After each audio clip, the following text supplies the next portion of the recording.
How many of you have ever heard of Kenyans on Twitter? Kenyans on Twitter can be very brutal. A few years ago, our president was literally run out of Twitter. He couldn't take it. The pressure from Kenyans on Twitter was too much, and he left. Kenyans on Twitter can be brutal. But that wasn't possible about 20 years ago, when we were under the authoritarian and oppressive rule of the then president. But in the year 2010, we gave ourselves a new constitution in which we gave ourselves freedoms and democratic space to be able to express ourselves, to be able to speak as we wish. Today in Kenya, we have freedom of expression and we have freedom of the media. Our media is free to publish whatever, to air whatever that they want to disseminate to the public. We also have a very robust social media. In Kenya today, I can use my social media to say whatever I want to say. Of course, there are limitations within the law, but however, nobody is going to come to harass you or to arrest you or to intimidate you. And we celebrate our new constitution in Kenya today. It's one of those constitutions we consider as the most progressive constitution in the world. However, we do have our challenges. Apart from the free media and freedom of expression, we also have political rights that we enjoy that we were not able to enjoy a few years ago. But free and fair elections is a story for another day. The challenges that we experience currently include the issue of an independent judiciary. Our judiciary is considered very independent, but sometimes I ask myself, what is the purpose of independence of judiciary? Apart from determining disputes between the citizens, there is the issue of checking the excesses of the executive and the legislature. Many times, our judiciary makes decisions that the executive does not like. And what happens? The executive simply ignores the decisions of the judiciary. What then is the purpose of an independent judiciary if the executive disregards the decisions that are meant to check the excesses of the judiciary? We are meant to have an independent parliament.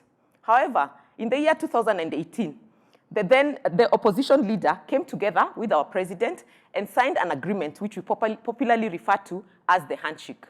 In that agreement, they were meant to work together for the benefit of the people of Kenya. However, that has not been happening. What happens nowadays is that members of parliament from both the opposition and the ruling coalition come together to pass legislation that is not necessarily in the best interest of the Kenyan people. So what happens? The parliament is not able to effectively check the excesses of the executive. We are basically on our own. We have challenges of corruption. Excessive corruption exists in our country today.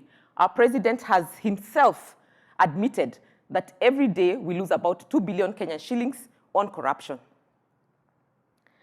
We also have challenges of inequality and discrimination, especially inequalities on opportunities to serve in the public service. That is where I come in. I work in an institution that manages human resource in the public service. One of the core mandates of that institution is to appoint persons to hold office in the public service. That's a challenge.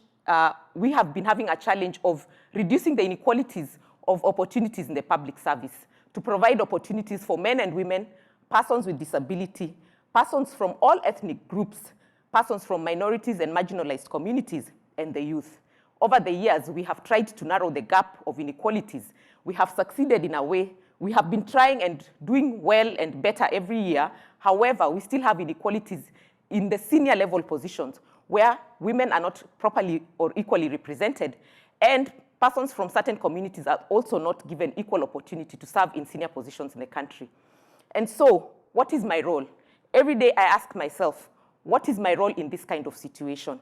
Every day I remind myself that the sovereignty of the people belongs to the people. They can either exercise it directly or through elected or appointed representatives. I consider myself an appointed representative of the people of Kenya. So every day as I go to work, I wear the shoes of the Kenyan people and ask myself, what do the Kenyan people expect me to do? What should I do that is in the best interest of the people of Kenya, that serves the people's interests? And every day I remind myself that Mahatma Gandhi said that you should be the change that you want to see. So every day, I try to be the change that I want to see by giving the correct legal advice, by ensuring that the institution that I work for complies with the Constitution and the rule of law.